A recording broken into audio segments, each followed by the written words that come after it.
Good morning, students. In our previous class, we will started chapter second.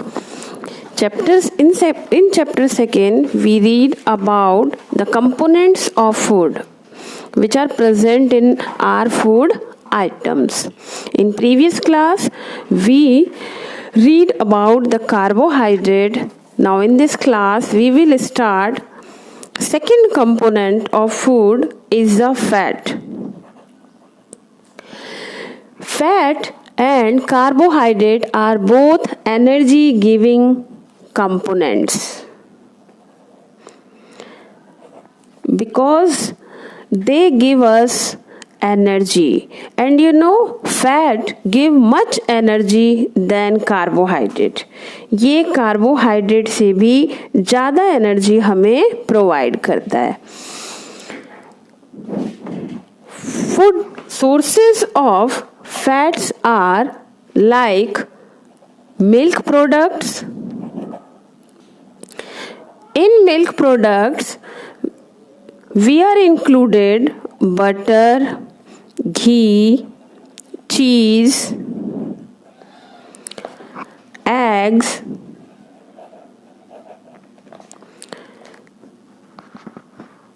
oil, nuts, etc. And vegetable oil such as groundnut oil, मूंगफली का तेल, coconut oil, these are source of the fat. And fat, food rich in fat, some is given by plants and some are from animals. So, some examples of plant sources are coconut oil, cashew nut,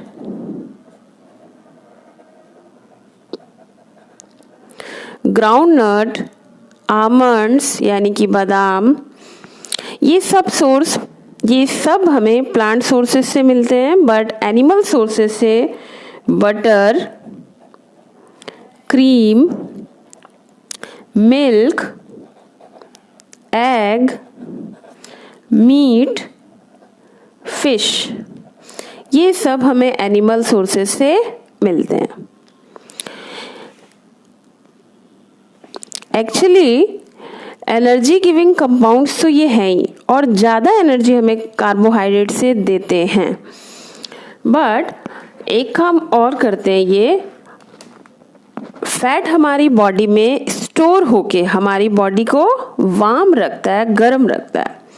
fat store in the body keep the body warm. हमारी body को गर्म रखने का काम fat करता है. Our body never show fat deficiency. कभी भी हमारी बॉडी में फैट की कमी नहीं होती. Reason is there because excess of carbohydrate and protein are converted into fat which are stored in the body. It means हमारी बॉडी में फैट डेफिशिएंसी क्यों नहीं होती? क्योंकि जो ज़्यादा अमाउंट में कार्बोहाइड्रेट और प्रोटीन होता है वो फैट में कन्वर्ट हो जाता है और हमारी बॉडी में स्टोर हो जाता है. ओके, दैट्स वाई कभी भी हमारी बॉडी फैट डेफिशिएंसी शो नहीं करती. एक चीज और, when we consume more carbohydrate than is required by the body, the excess carbohydrate is normally stored in the body as fats. It means जब हम कार्बोहाइड्रेट का यूज, कार्बोहाइड्रेट ज़्यादा लेते हैं तो जितना बॉडी को रिक्वायर्ड होता है, लेकिन एक्सेस में बचा हुआ कार्बोहाइड्रेट हमारी बॉडी में नॉर्मली फैट की फॉर्म में स्टोर होता है. और फैट स्टोर होके क्या करता है? बॉडी को वार्म रखता है, गर्म रखता है. ओके, तो एक्सेस में कार्बोहाइड्रेट होता है वो फैट में कन्वर्ट हो जाता है और वो हमारी बॉडी को वार्म रखता है, गर्म रखता है. इट मीन्स हमारी बॉडी के टेम्परेचर को मेंटेन करता है. Okay, now in how will you test the presence of fat in a food item, यानी कि तुम कैसे बताओगे कि एक फूड आइटम में फैट प्रेजेंट है या नहीं। Very simple activity it is. तो first we can take any food item such as butter, such as oil, etc. Okay, such as groundnut means मूंगफली. So first you can take a paper, white sheet of paper like this. It is white sheet of paper. Okay, now you can take any oil or butter, any food item you can take. Then on the piece of white paper you can put any oil drop like this. It's oil and it also oil, so you can put any oil or any material, any food item on a piece of paper. Okay, now you will see, observe the paper. Carefully, you can see this paper is now translucent. Now you can see the portion of the paper become oily and become translucent. Translucent क्या होता है? जो light को partially पास होने देता है, पूरी तरीके से पास नहीं होने देता. Now we can test. अगर हम इस पेपर को अब लाइट सोर्स के सामने ले जाते हैं, ऐसे लाइट सोर्स के सामने इस पैच से देखेंगे तो लाइट पार्शली पास आउट होगी इसमें से. ओके, इट मीन्स ट्रांसलूसेंट हो गया. Because translucent means allowing light to pass through in such a way that an object can not be see clearly through the substance. यानी कि clearly visible नहीं होती है हमें लाइट, बट विजिबल होती है. सो फर्स्ट, अगर आपके यहाँ कोई ऑयली मार्क दिखाई देता है और ट्रांसलूसेंट बनता है ये पैच, तो it means in this food item fat is present. Here you can see, and you can do in your copy also. First point is procedure is rub a small amount of butter or put a drop of oil on a piece of white paper. Allow the paper to dry for some time. कुछ देर के लिए paper को रख देंगे. Now observe the paper in front of a source of light. अब इस paper को हम लाइट के सोर्स के सामने ऑब्जर्व करेंगे. तो क्या ऑब्जर्व करेंगे? ऑब्जर्वेशन मीन्स जो भी प्रोसीजर के बाद में हमने जो देखा वो हम ऑब्जर्वेशन में लिखते हैं. The portion of the paper with the food item becomes oily and light passes partially. It means वह पोर्शन जिसमें फूड आइटम हमने पेपर पे रखा है वो ऑयली हो जाता है. लाइक दैट, ये ऑयली हो गया अगर इसमें हमने कोई भी फूड आइटम रखा है. And light passes partially, so it is translucent. It means this oily mark indicate the presence of fat in food item. You can do in copy also likewise. और आप ये कर भी सकते हो किसी भी फूड आइटम के साथ में.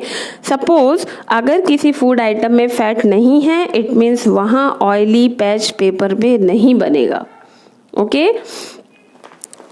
So it's all about fat. Fat is energy giving product, compound, fat and carbohydrate both. Now third component is the protein. Food rich in protein are often called body building food. Body building food इसे क्यों कहते हैं? क्योंकि first reason, एक तो ये हमारी body की ग्रोथ में हेल्प करता है, प्लस बॉडी टिश्यूज की रिपेयरिंग करता है.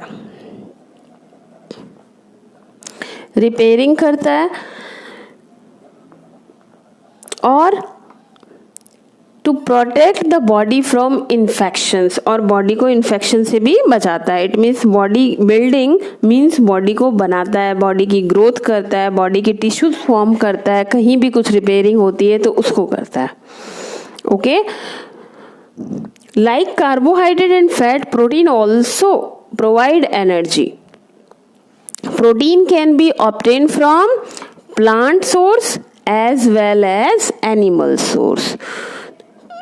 First, we will take protein from plant source.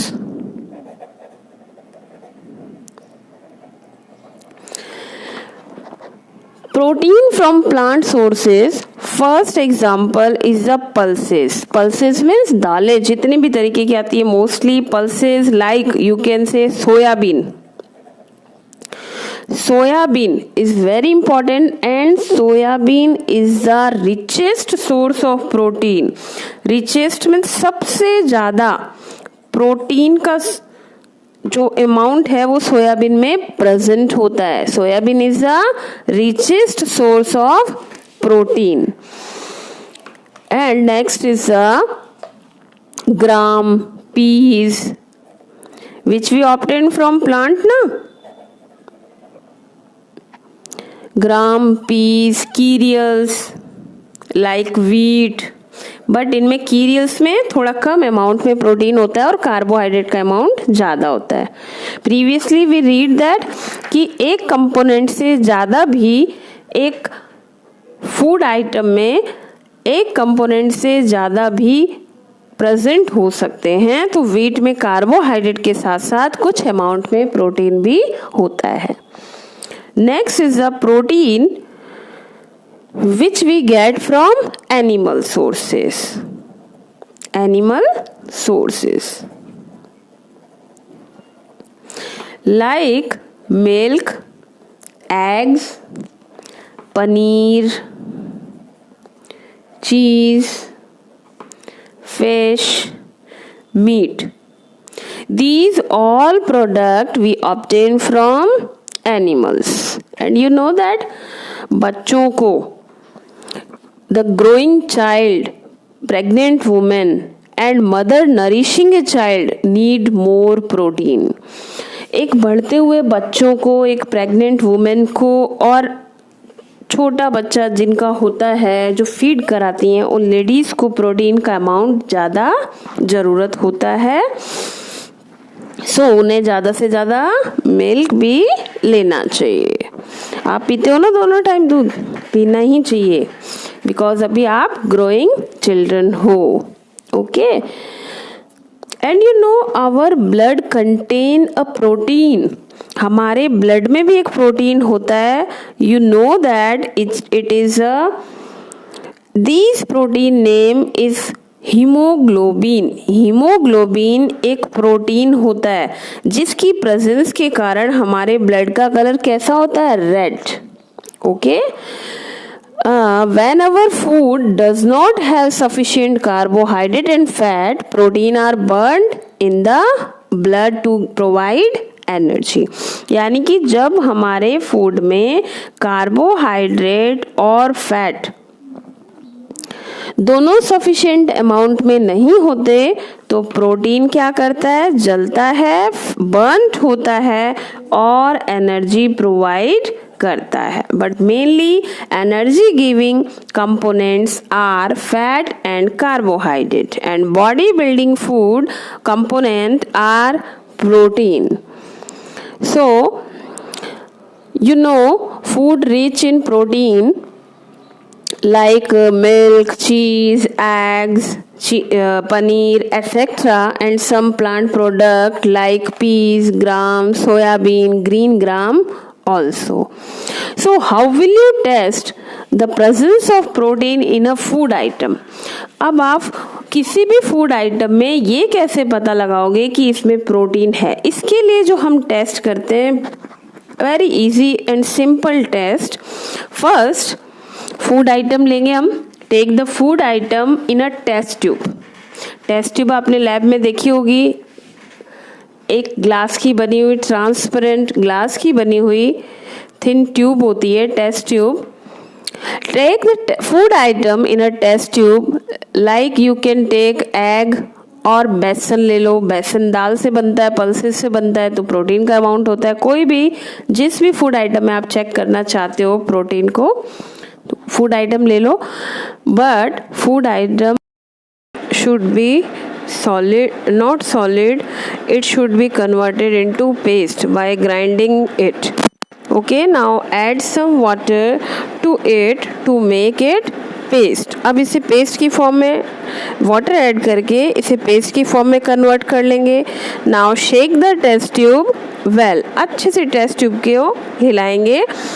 Then you will add 2-3 drops of copper sulfate solution and then 10 to 12 drops of sodium hydroxide solution to the test tube. अब हम इसी test tube में 2-3 drop copper sulphate solution की और 10 to 12 drop sodium hydroxide solution की mix करेंगे. Now shake well and allow it to stand for a few minute. अच्छे से हिला के इसे रखेंगे. Now you will observe the color of solution changes to violet or purple in color. अब आप देखोगे सॉल्यूशन का कलर चेंज होके वॉयलेट या पर्पल कलर देता है. This violet color indicates the presence of protein in the tasted food item. यही violet colour जैसे जैसे हम टेस्ट ट्यूब में सोडियम हाइड्रोक्साइड मिक्स करते हैं तो ये पर्पल कलर देने लग जाता है. यही पर्पल कलर प्रोटीन की प्रेजेंस को इंडिकेट करता है. Now one is the you should know copper sulfate formula is the CuSO4 and sodium hydroxide formula is the NaOH. Like you know that now water formula is H2O and carbon dioxide formula is CO2. You should learn it. So next our topic is vitamin and minerals. These also are very important components of food, which very little amount present in our food item, but it's very important and necessary for metabolic reactions. And these are important because they are as used as a protective food because they